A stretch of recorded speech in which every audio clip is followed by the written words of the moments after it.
Cuando hablan, pueden hablar como si estuvieran en el aula. Les escucho yo y también quienes estamos en el aula. Así se pueden animar a hablar. Yo quizás no estoy tan atento al chat, pero sí se pueden comunicar con sus micrófonos. Bueno, comenzamos con el primer núcleo de esta asignatura. Intentar relacionarlo, ya quizás con la tarea de aulas van a hacerlo con más profundidad esta semana.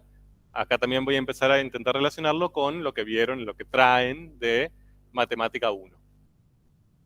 Entonces, veamos. Qué bien. Bueno, lo que tienen ahí es, vamos a empezar con un ejemplo muy sencillo, pero que creo que es bastante significativo. Supónganse que tenemos un móvil, un auto, sea, que se está moviendo en línea recta y lo que nosotros podemos medir es su velocidad, instante a instante. ¿De acuerdo? O sea, por ejemplo, con el velocímetro del auto. Y lo que podemos obtener son funciones que ya no va a ser la posición de ese móvil, de ese auto, sino simplemente lo que yo leía en el velocímetro en cada momento. ¿Bien? O sea, es la función velocidad. Hacemos ese estudio, ese análisis, y nos aparece este resultado que ven ahí. ¿Bien? ¿Qué podemos decir? A ver, ¿qué información podrían sacar de eso que ven ahí sobre el movimiento de ese autito? Bien, el tiempo que se movió, ¿a qué velocidad? ¿Cuánto tiempo se movió? 2 horas. ¿Cómo se comportó su velocidad? Constante en 60 kilómetros por hora. ¿De acuerdo? O sea, que si yo imagino que parte acá, lugar arbitrario, el movimiento del móvil se empieza a mover para allá a 60 kilómetros por hora durante 2 horas. ¿Sí? ¿Frenó? No. ¿Aceleró? No. ¿Cambió de dirección? ¿Se dio vuelta? No. Bien, o sea, en la misma dirección, en el mismo sentido, a velocidad constante. Ahora, fijémonos acá las dos variables que tenemos. Una es el tiempo, que está medido en horas, ¿sí? Nuestra variable independiente. Nuestra variable dependiente son las velocidades. ¿A qué le llamamos velocidad en general? O sea, en este caso sería cuánto se desplazó en cuánto tiempo. Pero supónganse que hablamos de la velocidad en la que se llena un tanque, que seguramente lo usaron un montón en Matemática 1. O la velocidad en la que cambia la temperatura de algo. ¿Cómo? Bien, un promedio, sí, sí. Un cociente incremental, bien, genial, me gusta más. O sea, ¿qué operación matemática aparece siempre que hablemos de una velocidad? Ok, sí.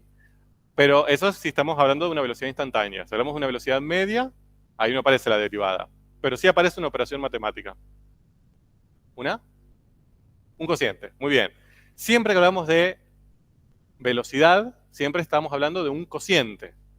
Si hablamos de una velocidad media, es un cociente, ¿se acuerdan? De incrementos, ¿no? Delta de la variable dependiente sobre delta de la variable independiente. Punto. Si hablamos de una velocidad instantánea, donde ahí aparecía la idea de derivada, ahí también lo que teníamos que plantear era un límite. ¿Bien? Cuando ese delta de la variable independiente tendría a ser infinitesimalmente pequeño. Pero en ambos casos, siempre que yo pienso en una velocidad, estoy pensando en un cociente. ¿De acuerdo? De hecho, siempre las unidades de velocidad expresan eso. Fíjense, piensen las unidades que usarían en velocidades distintas, diversas. Siempre se van a encontrar que esas unidades son cocientes. Kilómetros sobre hora. Si fuera el caudal de llenado de un, no sé, de un tanque, ¿cuál sería la unidad? Litro sobre minutos, por ejemplo. ¿Bien? ¿Cuántos litros se llena por minuto? Si fuera la velocidad a la que cambia la temperatura, grados sobre día.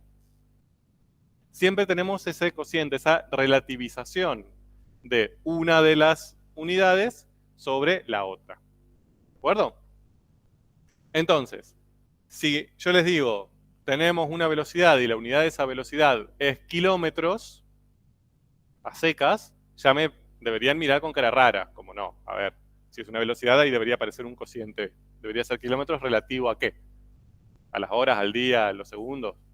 Bien, entonces acá tenemos kilómetros por hora, es decir, esto me está indicando cuántos kilómetros, si la velocidad fuese constante, cuántos kilómetros se movería ese móvil si se moviese por el término de una hora. ¿De acuerdo? Así lo puedo interpretar. Entonces, yo de acá puedo sacar información cualitativa. ¿Sí? Puedo leer información cuantitativa, se movió por 2 horas a 60 kilómetros por hora. Cuantitativo, número, puedo decir 2 horas, 60 kilómetros por hora. Y también información cualitativa. Se mueve siempre en la misma dirección y sentido, siempre a la misma velocidad, no gira, no frena. Bien, esa es información cualitativa, describo qué está pasando. ¿Ok? Ahora, ¿podría analizar esto para sacar otra información cuantitativa, además de la que leo directamente en el gráfico? Por ejemplo, ¿podría saber cuánto se movió? ¿Cómo? Uh-huh. Bien, entonces. Bien, perfecto. Entonces, si me está indicando que siempre se movió a 60 kilómetros por hora y eso lo hizo durante 2 horas, como cada hora se movió 60 kilómetros, en definitiva se movió 120. ¿Estamos de acuerdo? Ahora, vamos hasta ahí. Entender eso es el centro de todo el núcleo 1, básicamente. Así que si no, me van preguntando. ¿Estamos de acuerdo? Ahora, si eso lo pensamos geométricamente, ¿dónde lo veríamos? Usando la geometría ahí. Primero, ¿qué operación apareció ahí? Una multiplicación. Hicimos 60 por 2. ¿De acuerdo? Y no solo eso. Si nos basamos en las unidades, hicimos 60 kilómetros por hora por 2 horas, ¿no? Entonces, ¿qué obtuve ahí? 120, si multiplico los números, y si multiplico las unidades, kilómetros. Entonces, yo multipliqué dos magnitudes que serían velocidad y tiempo, pero no obtuve ni velocidad ni tiempo. ¿Qué obtuve? Distancia. ¿Bien? O sea, la distancia que se movió fueron 120 kilómetros. Entonces, ese producto que aparece ahí, esa nueva operación que sería el producto, ¿cómo lo puedo interpretar geométricamente en mi gráfico? Bien, sería como el área, a ver, mi TOC no me permite ver eso. Bien, sería el área de quién ahí. De un rectángulo. Bien, yo lo puedo pensar como 60, la altura de este rectángulo, bien, que tiene como base este segmentito que representaría en el contexto del problema 2 horas, ¿no? O sea, estaría trabajando con este rectángulo de acá, a ver si lo puedo hacer bien. El área de ese rectángulo sería 120 y lo puedo pensar como esos 120 kilómetros. Ahí quiero hacer una aclaración. En general en matemática, yo sé, esto les cuesta bastante como primero incorporarlo a su forma de pensar la matemática, pero cuando lo incorporan todo va hermoso. En la matemática tenemos en general dos rangos que van en paralelo, ¿sí? Dos formas de pensarla que van en paralelo. Una es la matemática pura, la herramienta matemática, producto, división, cociente, usando directamente la herramienta que viene de la matemática como disciplina. Y en paralelo lo que van son las interpretaciones. Si ustedes estudiasen, por ejemplo, licenciatura en matemática, esta segunda rama estaría bastante disminuida con respecto a la primera. Lo importante es que manejen bien la herramienta matemática y listo. Pero en estas carreras, la idea de la matemática es que las dos vayan en paralelo y hasta les diría que vaya más la segunda, ¿no? Que entiendan la herramienta matemática, pero que puedan darse cuenta cuando están haciendo una interpretación usando esa herramienta. Entonces, acá, la herramienta matemática, ¿cuál fue? El producto. Yo multipliqué 60 por 2. ¿De acuerdo? Ahora, yo eso lo puedo interpretar de dos maneras distintas. ¿Cuáles serían? Hicimos las dos, a ver si las reconocen. ¿Cuáles fueron las dos formas que tuvimos de interpretar ese producto?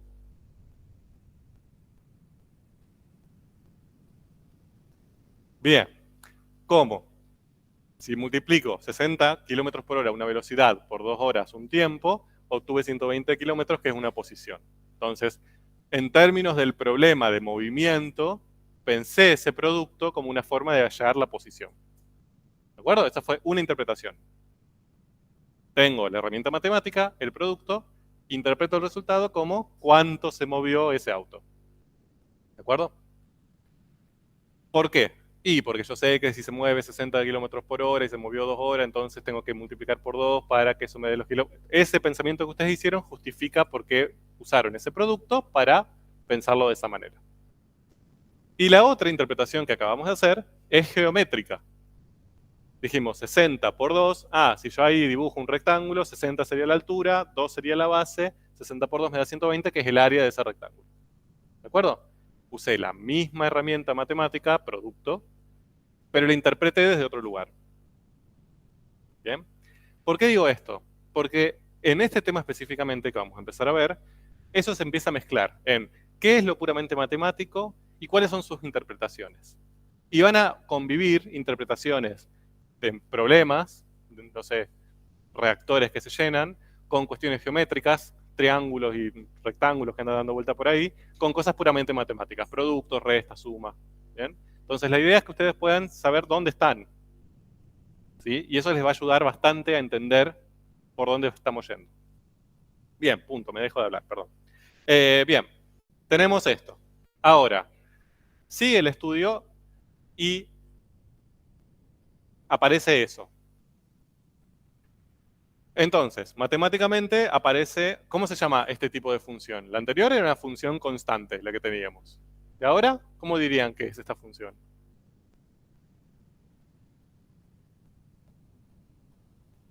A tramos, ¿bien? Es una función a tramos, donde ambos tramos son constantes. ¿De acuerdo? Bueno, ahora, interpretemos eso. A ver, hagamos el mismo recorrido. Datos cuantitativos que pueden leer del gráfico.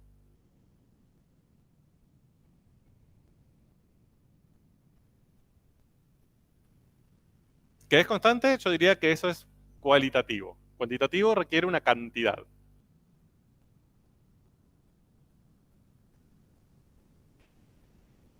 Bien, a ver. Velocidades. ¿Cuáles serían las velocidades en las que se movió?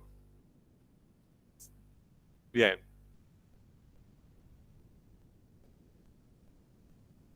Bien.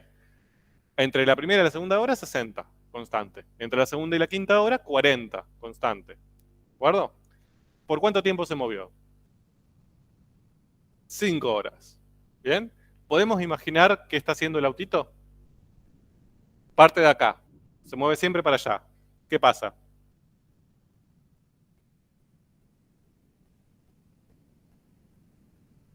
Bien, se mueve 2 horas a una cierta velocidad y a las 2 horas disminuye esa velocidad. ¿De acuerdo? Inmediatamente. Eso es medio raro que pase en la vida real, ¿no? Como que en un instante de segundo pasó de 60 a 40. Y ahora, ¿giró?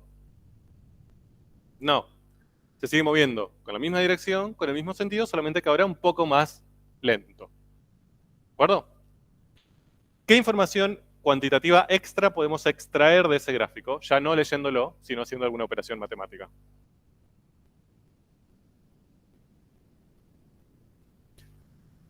Bien, ¿cuánto se movió?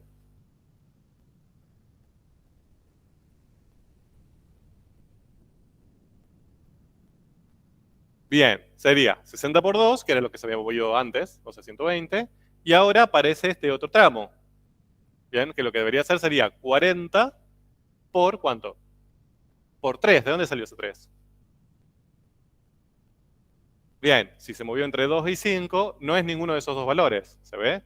Es la diferencia entre ellos. O sea, es cuánto tiempo se movió, qué tanto se extendió esa longitud de tiempo en la que se movía esa velocidad. ¿De acuerdo? Y ahora hago 60 por 2, hago 40 por 3, y esos dos valores los sumo. ¿Por qué? Porque primero hizo una cosa y después se le adiciona el movimientos del otro periodo. ¿De acuerdo? Yo sé que esto parece básico, pero con esto estamos construyendo la idea que va a ser central de este tema. Bien. Entonces, numéricamente desde lo matemático, lo que tendría que hacer sería 60 por 2 más 40 por 3. ¿Estamos de acuerdo? Y eso me daría cuánto se movió. ¿Cómo le puedo llamar de manera simbólica a cuánto se movió? Ustedes ya ahora conocen el lenguaje simbólico matemático. Pero sería la posición, por ejemplo, eso me da 240, ¿no? Sí.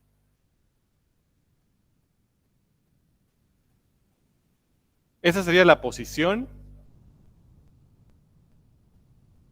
Bien, sería la distancia, más que la distancia que recorrió, el desplazamiento. ¿Estamos de acuerdo? Se desplazó 240. ¿Por qué digo que es el desplazamiento y que no es la posición? Bien, pues no sabemos de dónde partió. O sea, si yo quiero dar una posición, lo que necesito es un sistema de referencia. ¿De acuerdo? En este caso sería un eje real. Digo, partió en el 0, posición inicial 0. ¿Cuál sería la posición final ahí, si partió en el 0? 240. Se desplazó 240. Ahora, si partió de 60, la posición inicial hubiese sido 60, que no sabemos cuál es, en nuestro sistema de referencia, ¿cuál sería la posición final? ¿Eh? Claro, sí. O sea, acá estamos en una trayectoria recta. Entonces, 300. ¿Estamos de acuerdo? Entonces, no podemos, esa información no nos da información sobre posición, a priori. Nos da información sobre desplazamiento. ¿Cómo escribo ese desplazamiento? Simbólicamente, ¿se acuerdan? Eso lo vieron en Matemática 1, seguro.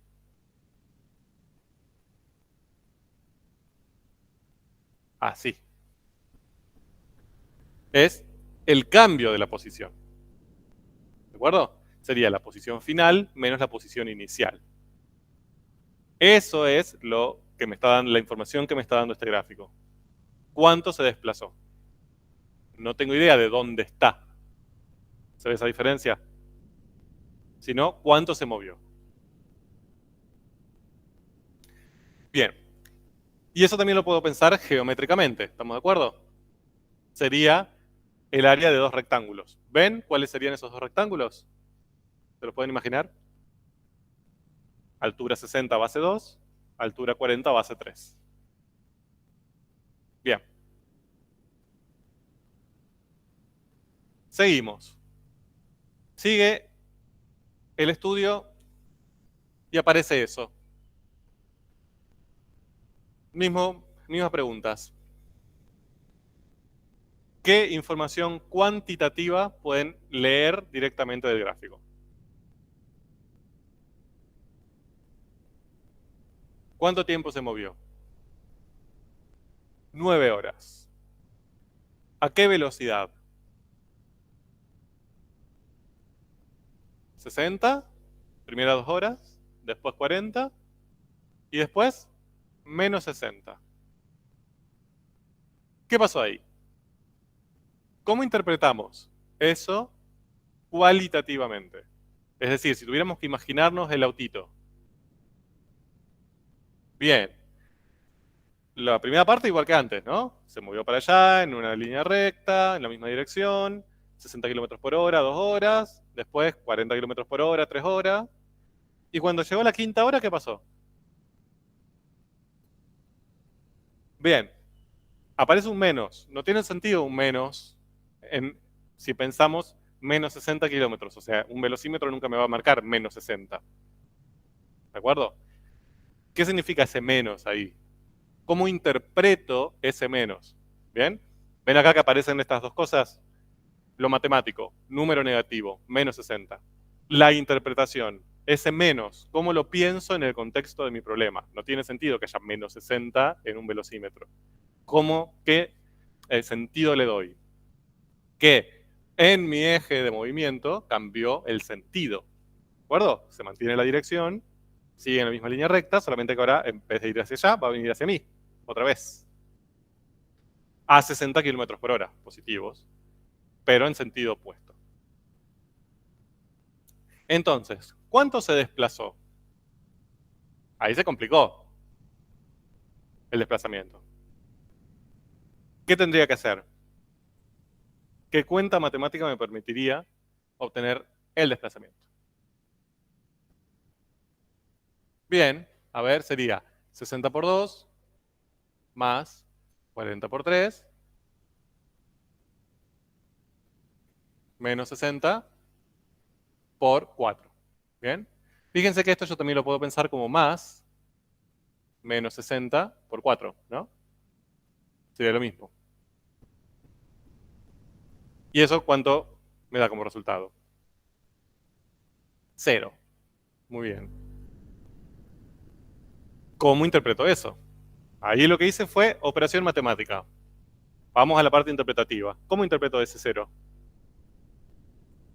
Bien, que partió de un lugar que no sabemos cuál es, se desplazó en un cierto sentido, después se desplazó en el sentido opuesto, pero al final, considerando todo ese movimiento, volvió al mismo lugar que al inicio. No se desplazó nada. ¿De acuerdo? Ahora, ¿podría decir que la distancia recorrida fue 0? No. ¿Bien? ¿Cuántos recorrió de distancia? Y 240 más 240, 240 para allá y 240 de vuelta, o sea, recorrió 480 kilómetros. ¿Estamos de acuerdo?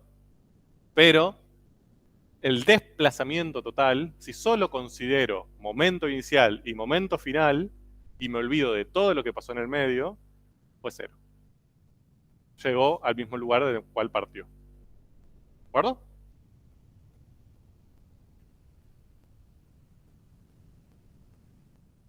Bien. Ahora, vayamos a lo geométrico. ¿Puedo pensar eso de la misma manera que estaba pensando geométricamente antes? ¿Qué sería? A ver, tendría que dibujar rectángulos, ¿no? Entonces, acá teníamos este primer rectángulo. ¿Cuánto mide la base? 2. ¿Cuánto mide la altura? 60. Otro rectángulo, base 3, altura 40. Y acá el otro rectángulo sería este, ¿no?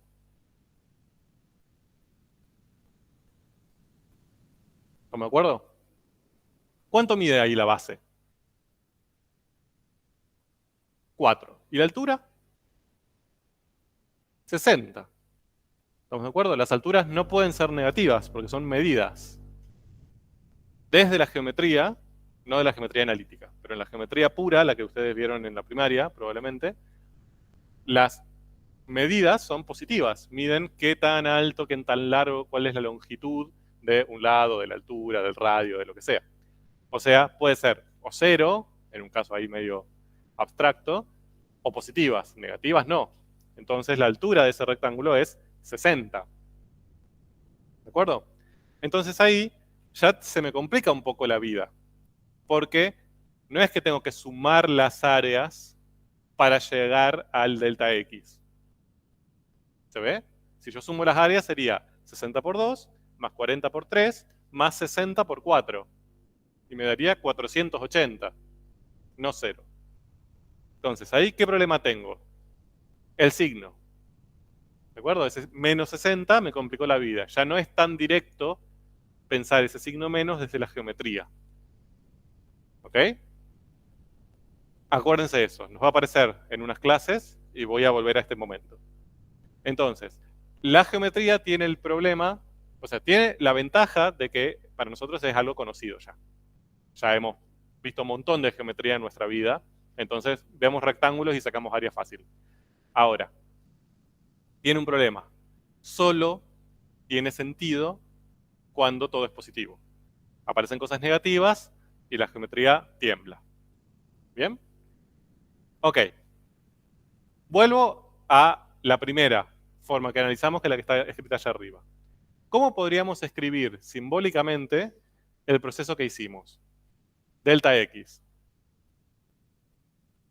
Fíjense que lo que hicimos fue siempre repetitivo. De hecho, no sé si sintieron este tedio de, tengo que hacer otra vez lo mismo. ¿No? Sí, bueno, 5, sí, se movió para allá. Bueno, fíjense que mi idea era que sientan ese aburrimiento, porque es lo que nos mueve a los matemáticos en general. Cuando nos aburrimos de hacer algo, intentamos simplificarlo. ¿Cuál es el problema? Que ustedes si estudian eso simplificado no entienden nada. Necesitan primero el proceso hasta llegar ahí. Construyamos ahora, que ya hicimos todo desarrollado, tratemos de montarlo lo más chiquito posible, para que no nos resulte tan tedioso. Analicemos. ¿Qué hacemos para sacar ese delta X? Bien, de las áreas no, porque si hacemos las áreas no nos da 0, nos da 480. Hacemos una sumatoria, es decir, ¿qué significa sumatoria? Sumamos un montón de términos parecidos. ¿Sí? Ahora, ¿cuántos términos sumé ahí? 3. Y fíjense que todos esos términos, siempre, cada uno de esos términos, si lo comparamos con el otro, tienen la misma estructura. ¿Qué son? Sí, salimos de la geometría acá no nos ayuda.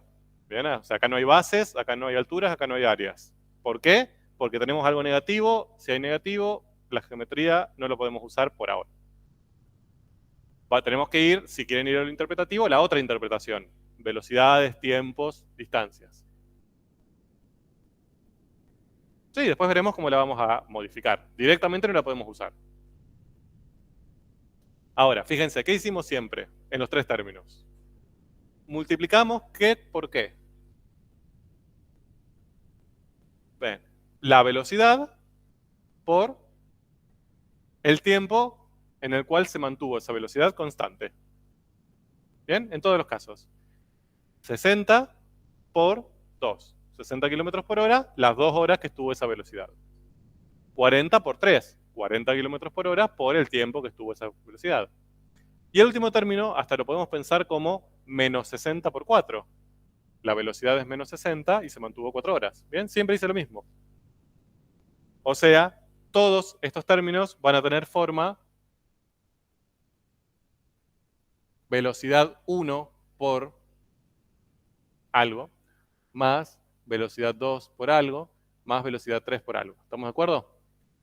Llamándole 1 a este periodo, 2 y 3. Ahora, ¿por qué lo multipliqué? ¿Podría poner ahí por t? O sea, simbólicamente, ¿tendría que escribir velocidad por tiempo? No, porque el tiempo, yo tengo infinitos números entre 0 y 9. Bien, por el delta t. Sería por cuánto tiempo, ¿sí? Por el intervalo de tiempo en que sucedió este primer tramo. Acá sería el intervalo de tiempo en que sucede el segundo, y acá sería el intervalo de tiempo que sucede el tercero. ¿Se ve? O sea, sería la velocidad 1, que es constante, por la duración de ese primer tramo. Y la duración no es un tiempo, es un delta de tiempo. Lo calcularía siendo el tiempo final menos el tiempo inicial. 2 horas. ¿Se ve? En el segundo sería delta T2. 5 menos 2. 3. ¿Cómo pienso ese 3? Que se movió a 40 kilómetros por hora durante 3 horas. ¿Estamos de acuerdo? Bien, y si siguiésemos agregando otros tramos constantes, aparecería B4 por delta T4, B5 por delta T5 y sumándolos. ¿Estamos de acuerdo? Eso, en general, nosotros lo escribimos así. Más puntos suspensivos, como diciendo esto sigue, más BI delta TI. ¿Qué significa eso? No, no tan complicado, por suerte. Esa I significa que voy a seguir cambiando ese subíndice hasta que sea necesario, ¿no? Pongo 1, pongo 2, pongo 3, 4, 5, hasta completar todos los tramos que tenga. Ese I es como un indicador de iteración. Voy a seguir haciendo eso hasta siempre que cuando lo necesite. Si tengo 327 tramos, voy a hacer B1 por delta T1 más B2 por delta T2, así hasta B327 por delta T327. ¿Se entiende la idea? Y reemplaza a un número natural.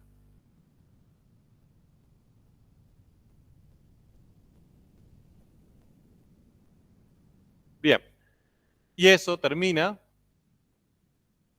para indicar que el último término, en general lo escribimos así.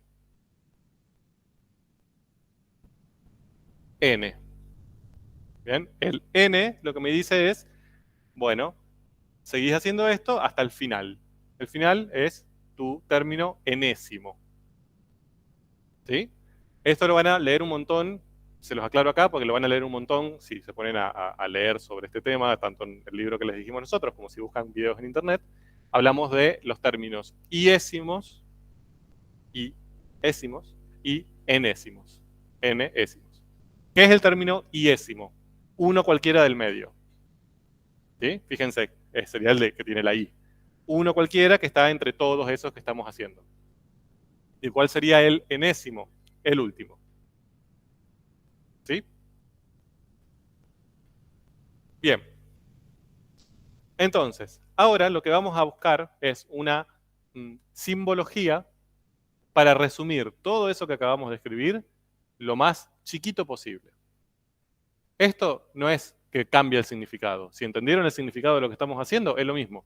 Lo único que cambia es que en vez de usar ese símbolo que escribimos ahí, que es re complicado, B1 por T1 más B2 por D2, y estamos 34 horas escribiéndolo, escribirlo de la manera más sencilla y corta posible.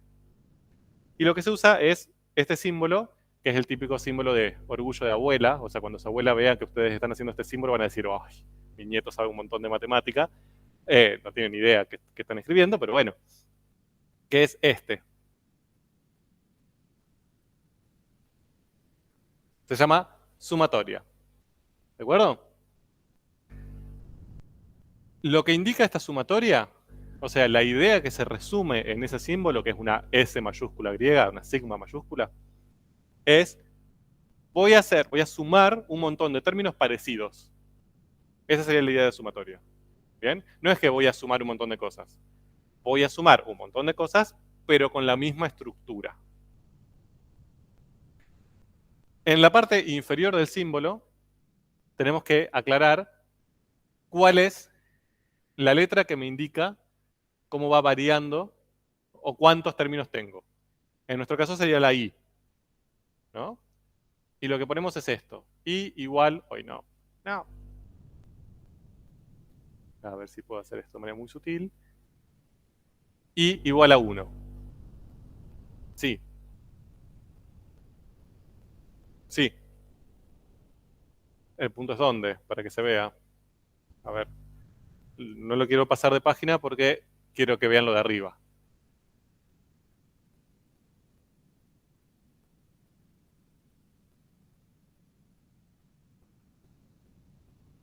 Eso significa que voy a empezar a hacer mi sumatoria con el término que tenga la I igual a 1.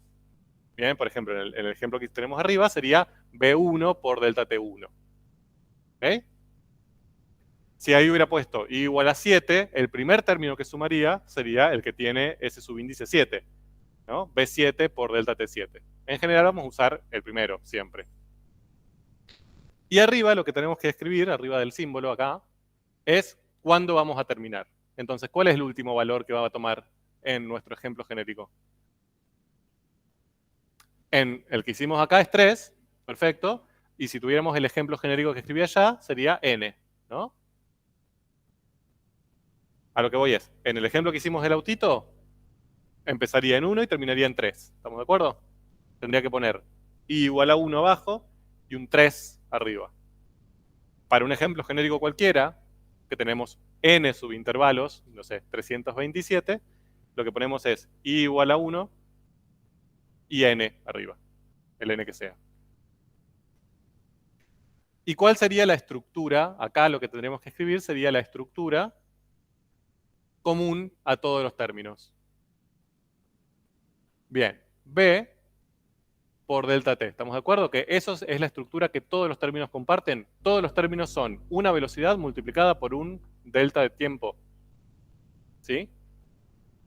Entonces, ahí escribimos la estructura de uno de los términos y en general se le pone acá abajo la I. O sea, eso significa, voy a sumar todos los términos que tengan estructura, velocidad del iésimo intervalo, o del 10º tramo, por el delta t del 10º. Esa i va a ir desde 1, puede ser desde el número 1 hasta como máximo el número n. Entonces, ¿qué hago? Fíjense, si yo el i empieza en 1 y termina en 327, digo, bueno, a ver, agarro el término 113. O sea, i vale 113. ¿Qué hago? Reemplazo ahí, me quedaría b113 por delta t 113. Y tendría que multiplicar la velocidad del término 113, del tramito 113, por cuánto se extendió en el tiempo el tramito 113. ¿Se ve? ¿Se entiende lo simbólico? Y todo esto que escribí acá se resume a esto. Esa es la forma como más corta de escribir todo eso que está allá arriba. Cuando yo lo resuelva, lo que voy a obtener es un número real que lo voy a interpretar con cuánto se desplazó el autito. ¿De acuerdo?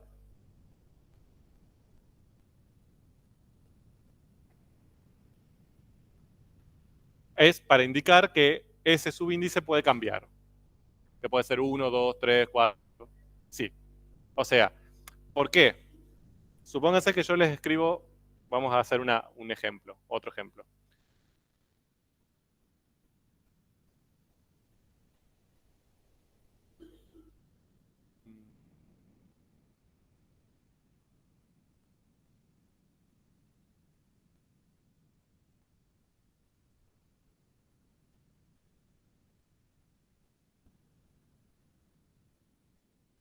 Supónganse que tenemos esa sumatoria. Es la sumatoria entre 1 y 5, así se lee, de i sub 0 por x sub i al cuadrado. ¿De acuerdo? Ahora, eso intentemos expandirlo. Primero, ¿cuántos términos voy a sumar? 5. El que tiene i1, el que tiene i2, 3, 4 y 5. ¿De acuerdo? Y ahí paro. Me indica que pare el superior. ¿Cuál sería el primero? Si tuviera que escribir el primer término. Tendría que poner i sub 0. ¿Cambia i sub 0? No, porque como no tiene la i, eso me indica que no va a cambiar a medida que esa i cambie. Este término siempre va a ser i sub 0. ¿Bien? Ahora, este término x sub i al cuadrado, ¿cambia? Sí. Para el primer caso, ¿cómo lo voy a escribir? Como x1 al cuadrado. ¿De acuerdo? Más. Segundo término.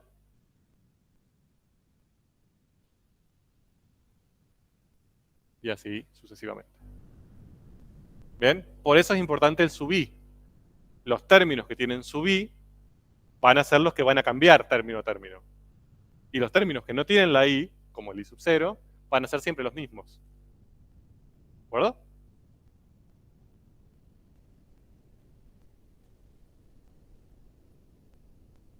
Bueno, más allá de este paréntesis simbólico, fíjense, volviendo a lo interpretativo, que todo esto lo hice porque ese producto que acabo de escribir ahí, como esta sumatoria, mejor dicho, a mí me sirve. Me permite obtener, cuando la resuelvo, me permite obtener un número que lo puedo interpretar de una cierta manera útil. Sabiendo la velocidad a tramos constantes, puedo obtener cuánto se desplaza ese móvil. ¿De acuerdo? Ejemplo 2. Ahí tenemos una gráfica, quizás la vieron en matemáticas también, la extraje de alguna actividad de ahí, que lo que indica es la velocidad a la que cambia la temperatura de un líquido en función del tiempo. Entonces, fíjense, el eje de la variable independiente es el tiempo en minutos, el eje de las ordenadas es la velocidad, y como dijimos, ahí las unidades expresan que las velocidades son cocientes, ¿no? Grados sobre minuto. Ahora, mi pregunta es, ¿qué información cualitativa podemos obtener del gráfico. ¿Qué pasó con la temperatura de ese líquido si lo describimos en palabras? Bien, ¿se calentó? ¿Hasta cuándo?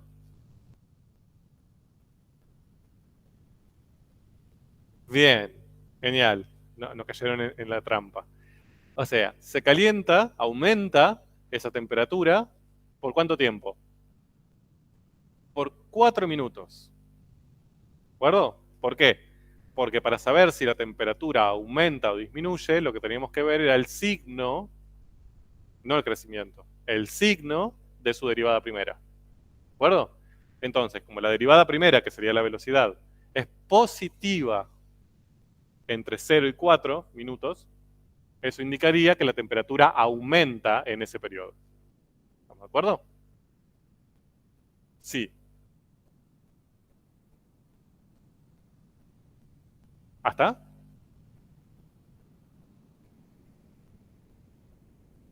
Esta es la derivada, lo que estamos viendo ahí es la derivada primera.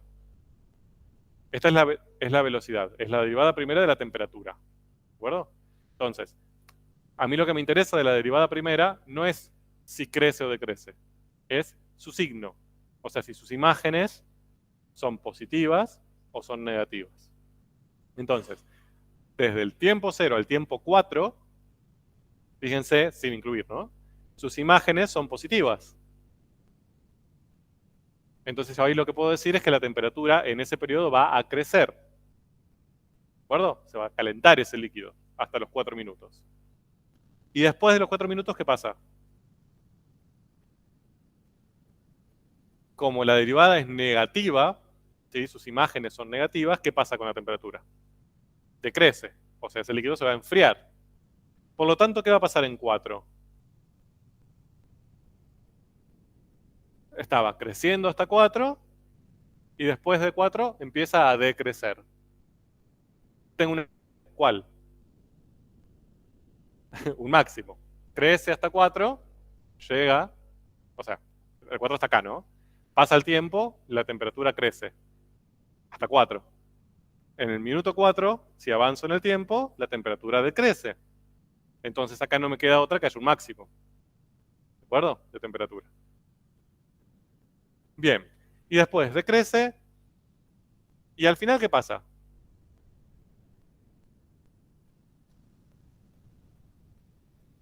Tiende a cero. O sea, tiende a cero pero desde los negativos.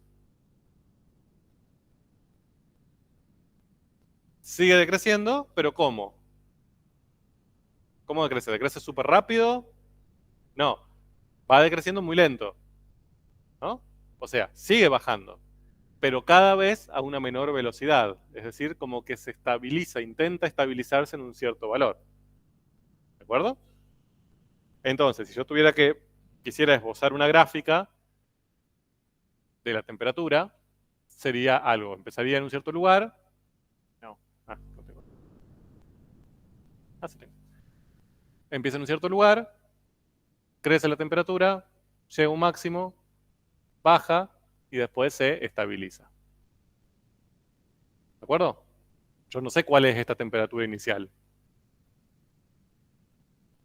No sé si empezó a 0 grados, 20 grados, 100 grados, menos 50 grados, no tenemos idea. Pero sé que el comportamiento es ese. ¿Bien? Ok. Fíjense que acá el menos en la velocidad lo interpretamos distinto. La herramienta matemática es la misma, una velocidad negativa, un número negativo que está expresando mi variable dependiente. Pero mi interpretación fue distinta.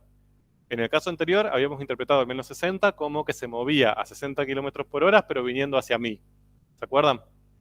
Ahora, ¿cómo interpreto ese menos algo?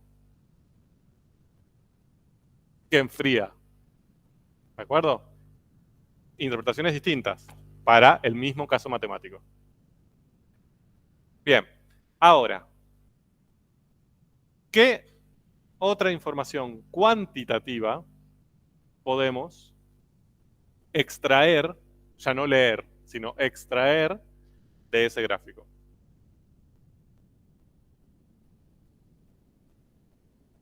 Podríamos saber ¿Cuánto aumentó la temperatura?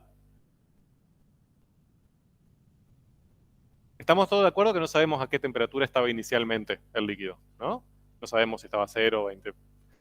Sabemos que la velocidad inicial era 0, pero eso no quiere decir que la temperatura inicial sea 0. ¿Ok?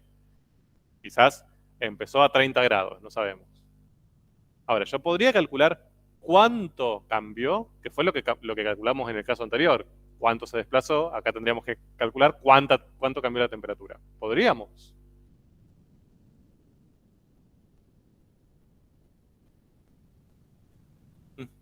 Bueno, ¿cuál sería?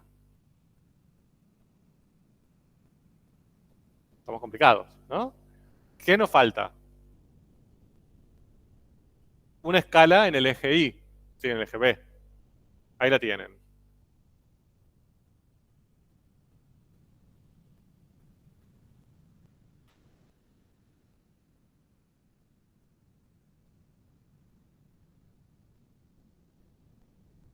Y ahí tengo un problema. Sí, todos me miran con cara de sí, tenemos muchos problemas. Sí. No solo por eso. Bien. Ahí el problema es que ya la función cambió de tipo. Antes, la función con la que estábamos trabajando era constante, ¿no? Entonces, mi interpretación era bastante más rápida. Si durante 2 horas se movió a 60 kilómetros por hora, bueno, entonces en esas 2 horas se movió 120. No quedaba otra. Porque se movía a velocidad constante. Mi problema acá es que no se mueve a velocidad constante la temperatura del líquido. Y obviamente esto es lo que pasa en general en la naturaleza, ¿no? Las cosas no suelen ser constantes los cambios. Entonces, ahí yo diría, bueno, a ver, lo pienso como el área bajo la curva, como hicimos antes con los rectángulos. Acá si yo mido el área de esa región, de esa curva, supónganse hasta 4, que está por encima del eje T y por debajo de la curvita. ¿Cómo calculo ese área?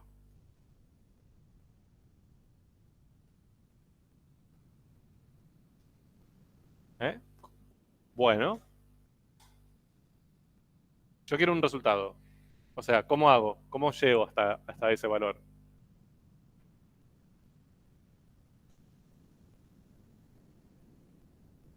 Ajá, ¿qué sumatoria? Bien, a ver, esto lo vamos a terminar resolviendo con una integral, ¿sí? O sea, este problema lo vamos a resolver en unas cuantas clases, cuando lleguemos a la integral. Ahora, ven que el problema anterior lo pudimos resolver tranquilamente a ojo y este no. En todo caso, o sea, si recurrimos a, bueno, lo pienso como velocidad constante por delta t, no tengo velocidad constante acá. Si lo pienso como el área por debajo de la curva, me aparece una figura que no sé sacar el área. ¿Sí? O sea, no es un rectángulo, no es un triángulo. Tiene algunos lados curvos, así que no tengo idea de cómo hacerlo. Entonces acá se me complica. Y lo que vamos a empezar a ver es qué estrategia podemos tomar para llegar a ese resultado pensando o usando lo que ya sabemos. Ahora, cambio la pregunta. Yo, en vez de calcular exactamente, podría intentar más o menos saber cuánto cambió la temperatura. Ya no de manera exacta y precisa, sino aproximada. ¿Qué podría ser? Bien, podría usar lo que vimos en el ejemplo anterior. Una función constante a tramos. ¿De acuerdo? ¿Por qué? Porque con las constantes a tramos ya vimos que haciendo ese producto que hicimos, llegábamos al resultado. ¿Sí? O sea, puedo intentar reemplazar esta función que no es constante por una constante a tramos adecuada. Intentemos hacerlo. A ver, pensemos, dividámoslo en dos partes, o si quieren en tres. Entre 0 y 4, acá tendríamos 8, 16. Dividamos el problema en tres. Veamos, entre 0 y 4, yo lo que necesitaría sería pensar un tramo constante. ¿Sí? Es decir, ¿qué voy a hacer? Reemplazar esa curva roja que tengo ahí por un tramo de una función constante que sea lo más parecido posible a mi vista. ¿Voy a cometer error? Por supuesto. ¿Sí? Le estoy metiendo la pata un montón. Pero es la única forma que conozco para llegar a un resultado al menos aproximado. Entonces mi pregunta es, ¿dónde pongo ese tramo? O sea, yo tendría que poner un segmentito constante. ¿Dónde lo ubico? Entre 0 y 4.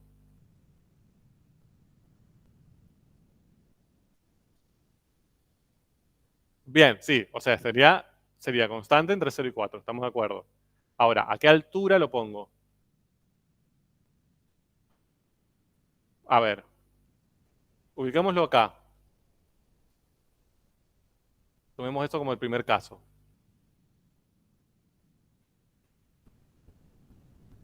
Veamos, ventajas y desventajas de ubicarlo ahí. ¿Consideran que es una buena aproximación pensar que la velocidad a la que cambia la temperatura de ese líquido es constantemente 80 grados por minuto? Sabiendo cómo cambia, ¿eh? La realidad es la roja. ¿Qué estamos haciendo ahí?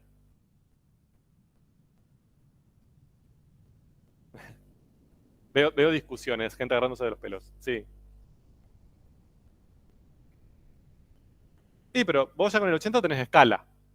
La mitad de la distancia entre 0 y 80 sería 40, por ejemplo. Y vos podés armar tu escala. ¿Por qué? A ver, pero ¿por qué, ¿por qué 80 no? Esa sería la pregunta. ¿Por qué 80 les parece que no es adecuado? ¿Por qué tiene mucho error?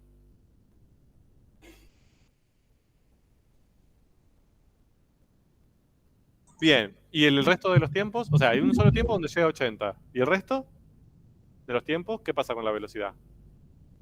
Es menor a 80.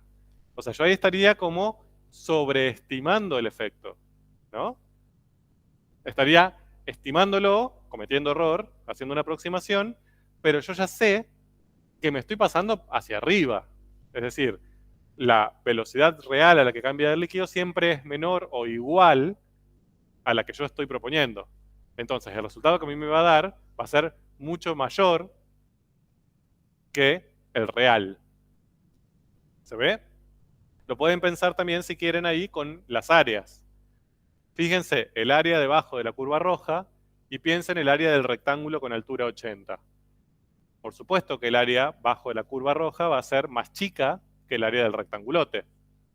O sea, yo lo que voy a calcular con el rectángulo va a superar al número, estoy seguro que va a superar al número, que me daría en el caso real. ¿Estamos de acuerdo? Pasaría lo mismo si en vez de ubicarlo en 80, lo ubicase acá.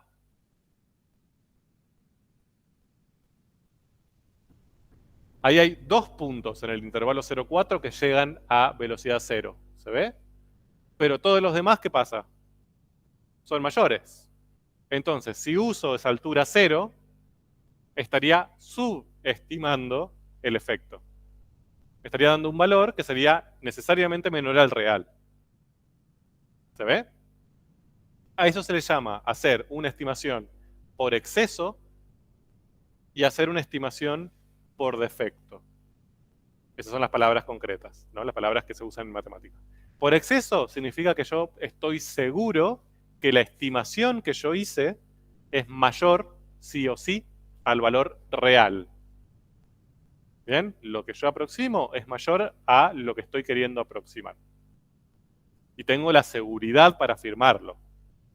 En este caso, tengo la seguridad porque sé que la velocidad siempre es mayor o igual a la real. Y es por defecto cuando la estimación que yo hago es menor, y estoy seguro de que es así, menor a la real. ¿De acuerdo? Ahora, yo no quiero hacerla ni por defecto ni por exceso. Yo quiero hacer alguna que más o menos me convenza. ¿Dónde ubico entonces? Sí, sí, podríamos.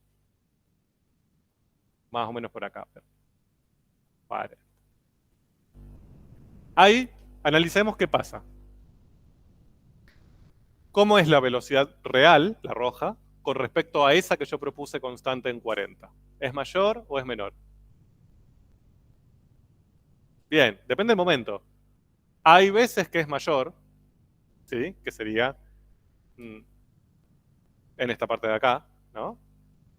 En ese tramito es mayor la temperatura, perdón, mayor la velocidad real que la que yo propuse.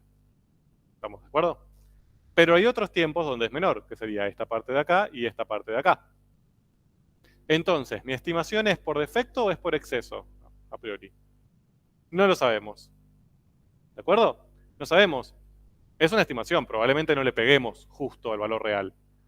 Pero no sabemos, a priori, si vamos a hacerlo. ¿Va a darnos un resultado mayor al real o va a darnos un resultado menor al real? Podría pasar ambas cosas. ¿Se ve? Entonces, yo lo que intentaría sería ubicar esto en una altura de modo que la parte que esté por encima, ¿sí? La parte real, la velocidad real que esté por encima de lo que yo ubico, sea equivalente a la que esté por debajo. ¿Se ve? Que se compense el error por exceso con el error por defecto. ¿Estamos de acuerdo? ¿Podría ser 40? Sí, tranquilamente podría ser 40. Bien. ¿Qué pasa entre 4 y 16? ¿Dónde lo pondrían? A ese tramo constante. ¿En? Menos 30 hasta acá. ¿Menos 15? Bueno, menos 15. Sería por ahí. Entonces, haría este tramo. ¿Por exceso o por defecto? No sabemos. Parte es menor, ¿sí? Parte es mayor. Y entre 16 y 30, o sea, entre el tiempo 16 y el tiempo 30, ¿dónde ubicarían la constante?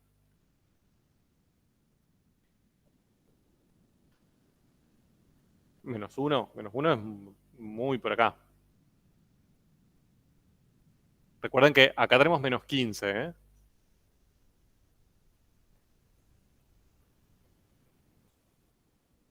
Bien, a ver, ustedes dicen, bueno, podríamos usar 0. Si hacen 0, ¿cómo sería la estimación? ¿Por exceso o por defecto? Por exceso. Yo estoy planteando una velocidad que siempre es mayor a la real. ¿Se ve? Mayor, está más arriba. Aunque una es negativa y la otra es 0, pero 0 es más grande que cualquier número negativo. ¿De acuerdo? Yo no quiero que sea por exceso, ni que sea por defecto. Que sea ahí, en el medio. Bueno, me gusta. Pragmáticos, siempre la mitad. Vamos a ponerla ahí, que sería en menos 7,5.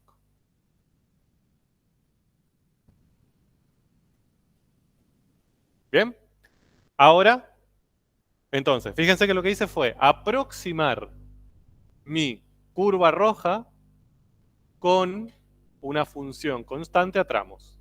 A esa función constante a tramos se le suele llamar función escalera, porque parece que tiene escalones. ¿De acuerdo? Es lo mismo. A mí me gusta más llamarle constante a tramos, porque soy así de aburrido. Bien, ahora, entonces, entre 0 y 4 la aproximamos con 40. Entre 4 y 16 con menos 15. Entre 16 y 30 con menos 7,5. Transformamos el problema que tenemos acá al que teníamos antes. Bien, taca, taca, taca. Calculen ahora el delta t. Entonces, les dejo ahí un ratito. Si yo tuviera que calcular ese delta t, escriban simbólicamente cómo harían para calcular ese delta t usando la sumatoria. Y después, hállenlo. Y díganme cuánto vale ese delta t. Sí. ¿Da lo mismo? No. Al contrario. No, no, no. No, no. A ver. Depende de lo que te pidan. Si a vos te piden aproximar, como quieras. Si te piden una buena aproximación, ya vos sabés que por defecto y por exceso. Pero a veces te podemos pedir que des una aproximación que vos sepas sí o sí que sea mayor a la real. Le estamos pidiendo una aproximación por exceso. Entonces ahí vos tenés que elegir por exceso.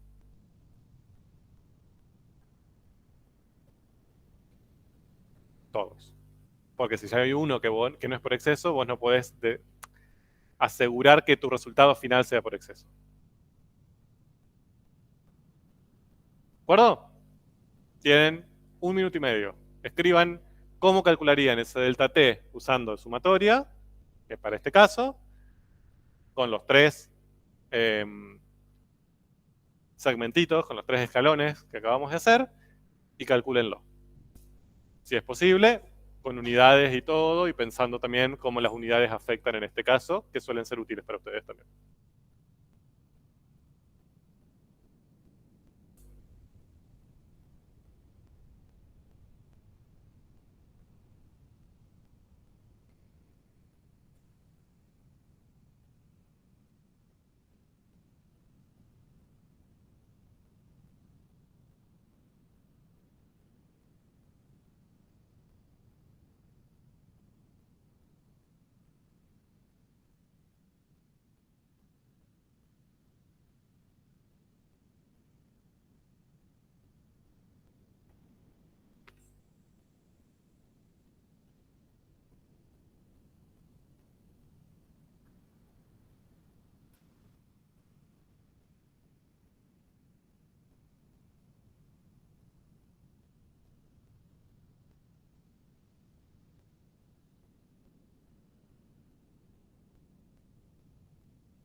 Bueno,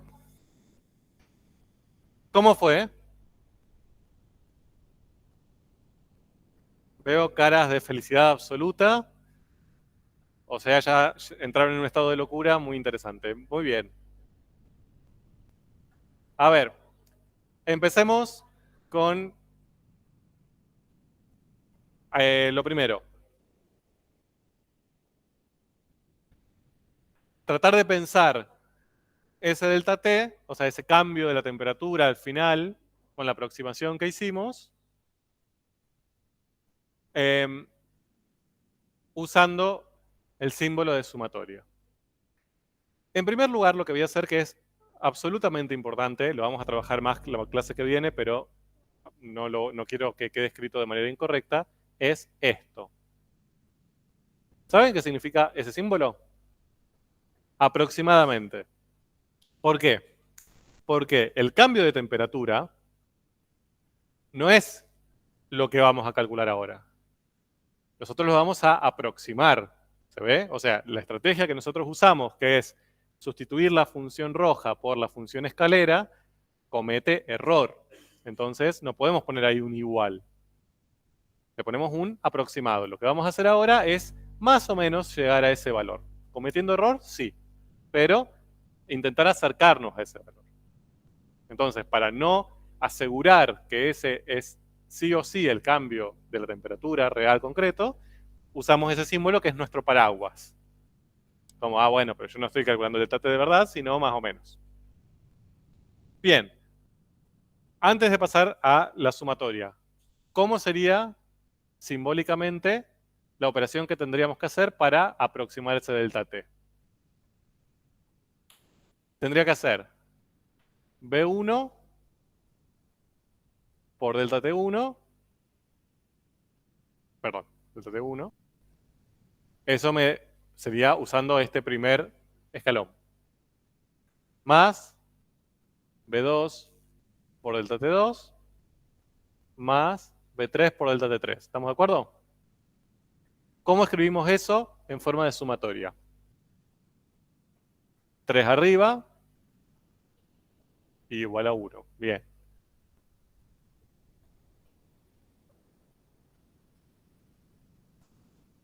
Sí, ya lo hicimos. Se supone que lo tenemos pensado. Sí, sí, sí. Y acá, PI por delta TI. ¿Estamos de acuerdo? ¿Alguna duda? Bien. Entonces, ahora, si eso lo resolvemos, efectivamente, lo voy a escribir acá, ese delta T será aproximadamente 40 por 4, o sea, B1 por cuánto tiempo duró ese proceso constante, más B2 menos 15, y ahí el signo importa, por 12, que sería cuánto duró este segundo segmento, más menos 7,5 por 14, que es la duración de este último tramo. ¿Estamos de acuerdo? ¿Y esto cuánto da? Menos 125. ¿En qué unidad? En grados. La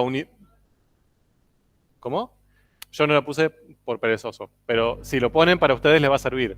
Van a ver que siempre que multiplique la velocidad por el delta t, la unidad de tiempo se va a cancelar y me va a quedar en grados, en unidad de temperatura. ¿Estamos de acuerdo? ¿Y cómo interpreto ese menos 125?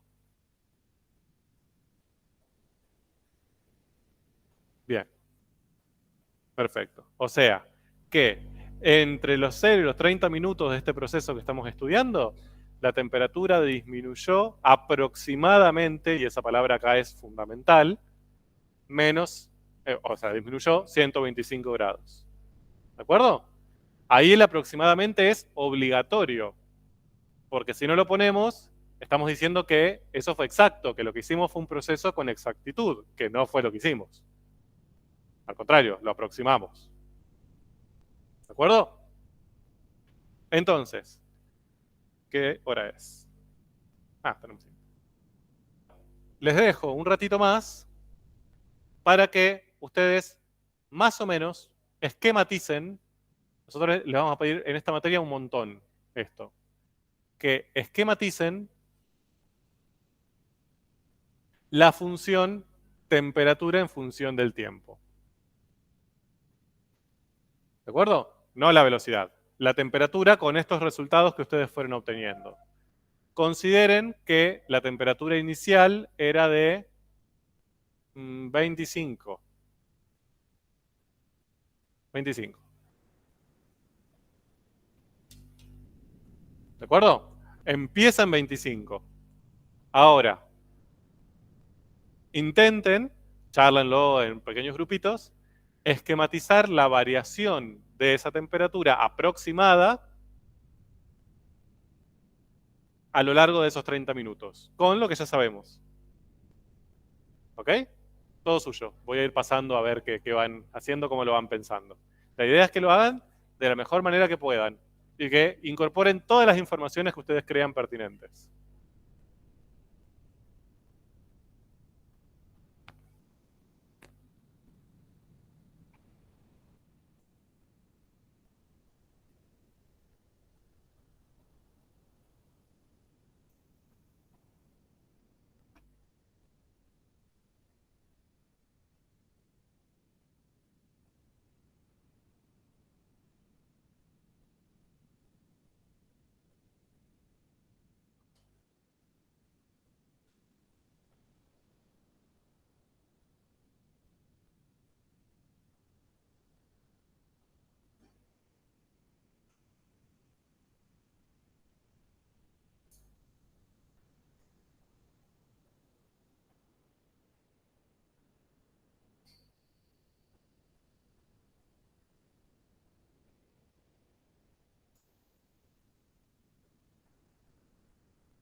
Bueno, ¿y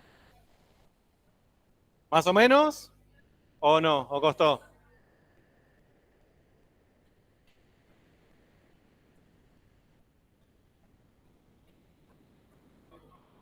Bueno, ¿lo hacemos juntos? Hola.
Bueno, a ver, pensémoslo en conjunto. Entonces, a ver, lo primero que tenemos que aclarar, que eso lo han visto más que nada trabajando con este tema en Matemática 1, es que la forma de una función,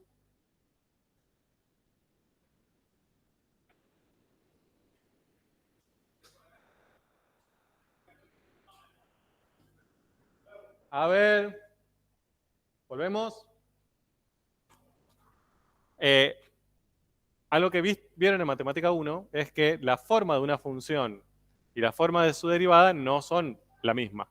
En algunos casos puede ser, pero en general no son la misma función. Por ejemplo, si tuviese una función cuadrática, la derivada de una función cuadrática, ¿de qué tipo es? Lineal.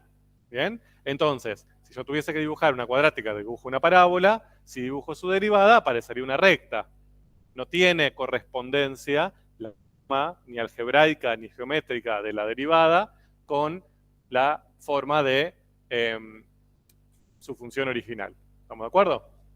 Entonces, que yo tenga una derivada que tiene esta forma no me implica nada directamente sobre la forma de la función original. Es decir, no es que la función original tiene que sí o sí crecer, tener máximo, pasar, mínimo y después, o sea, puede tener formas distintas a esa. Obviamente están relacionados, pero no tan directamente, no es que es la misma forma. Entonces tenemos que empezar a pensar un poco cómo se relaciona una con otra. Entonces, empecemos de manera cualitativa. Primero, o con el gráfico básico. ¿Cuál va a ser el dominio de la función original? Bien, el mismo. No puedo extenderle el dominio, no puedo tener dominio real y su derivada dominio entre 0 y 30, ¿no? O al menos en este tipo de casos podría, pero en este tipo de casos no. Entonces, vamos a analizar qué pasa entre 0 y 30. ¿Qué dijimos que iba a pasar con la función original, con la función temperatura? ¿Cómo se iba a comportar? Primero aumentaba. ¿Hasta cuándo? Hasta 4, ¿no? Entonces, 4 va a ser un punto que a mí me interesa marcar, porque hasta ahí la temperatura iba a aumentar. ¿Y después qué iba a pasar? Iba a disminuir. ¿De acuerdo? Hasta 30. Ahora, si empieza en 25 grados, yo calculé, haciendo esta aproximación, que en los 30 minutos el delta T era aproximadamente menos 125. Entonces, ¿a qué temperatura termina? Fíjense, ese delta que yo calculé, que aproximé, mejor dicho, menos 125, es temperatura final menos temperatura inicial, ¿no? Eso era lo que significaba delta. Yo la temperatura final no la conozco, pero la temperatura inicial es 25. ¿De acuerdo? Y eso me da menos 125. Entonces, ¿cómo puedo hacer para calcular la temperatura final? Paso este menos 25 sumando para allá. Me queda menos 125 más 25. O sea, menos 100. ¿Estamos de acuerdo? O sea, que a los 30 minutos la temperatura debe ser aproximadamente menos 100.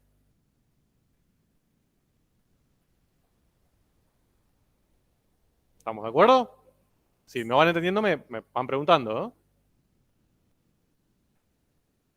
Ahora, yo tengo dos puntos de toda mi gráfica. El inicial en 25, el final en menos 100. ¿Cómo los uno? Y bueno, tengo infinitas formas. Y no puede ser arbitrario. No podrías, porque sí, unirlos con un segmento de recta, por ejemplo. O decir, ah, bueno, dibujo un gatito. Debería encontrar una información que me permita llegar hacia cuál es la forma que tiene esa función. Entonces, eso ya lo tenemos. Dijimos, primero va a subir, primero va a crecer esa temperatura hasta los 4 minutos y después va a bajar. Entonces, de 25 va primero a generar un máximo en 4 y desde ahí va a disminuir hasta 30. Ahora, ¿dónde pongo el máximo? ¿Cuál sería la temperatura máxima? Bien, ahí lo que puedo usar es solamente el primer rectángulo que hice, ¿sí? Que propuse, que fue entre 0 y 4. Eso me va a permitir aproximar el cambio de la temperatura, ya no en todo el periodo, sino entre 0 y 4. ¿Cuál era el cambio de ese que me daba ese primer tramo? 4 por 40, 160. O sea, ¿hasta dónde llega? Hasta 185. No es que llega hasta 160, aumenta 160. ¿De acuerdo? Entonces, en 4 llegaría a un máximo de temperatura que sería 185. Aproximadamente, por supuesto.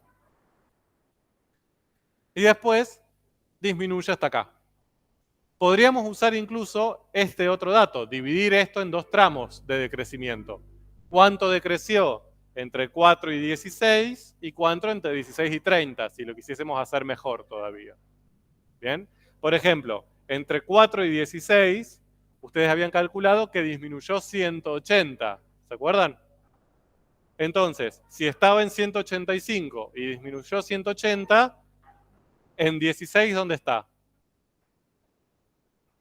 En 5. Y ahora sí tenemos un poco más de idea de la forma propuesta para esa gráfica. Crece hasta un máximo y decrece hasta su temperatura final. Sería algo así.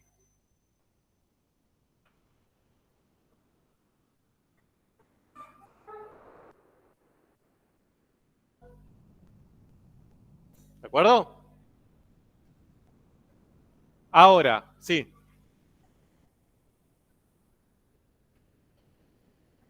¿Sí? Esto es un estudio de funciones al revés. En vez de partir de la función y dibujar su derivada, ahora partimos de la derivada, bien, sacamos información cuantitativa e intentamos dibujar la función. ¿Estamos de acuerdo? Bueno. No. Bueno, nos vemos la semana que viene. Recuerden que también tienen subidos en YouTube una serie de videos explicativos más allá de las clases. ¿Bien? Así que exploren, que seguramente les servirán a medida que van estudiando los temas.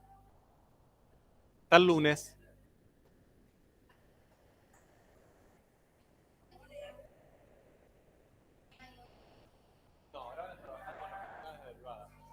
podés empezar con su. Igual podés empezar.